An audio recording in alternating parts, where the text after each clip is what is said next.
Amat ang boto ko ay yes. Okay guys, so Aray, aray, aray. motion nga siya guys.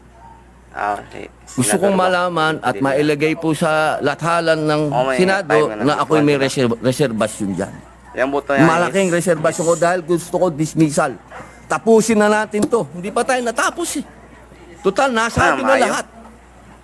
Oh, ilang oras ang banatan. Pero hindi pa rin natapos. Problema. Kaya po, mga mahal kong kababayan, bago po ako umupo, nais ko pong malaman ninyo na ang inyong Senado ay tumatakbo. Dismissal. Huwag po kayong malungkot sa mga hindi pabor sa amin o sa mga pabor naman. No? Isa lang po ang masasabi ko.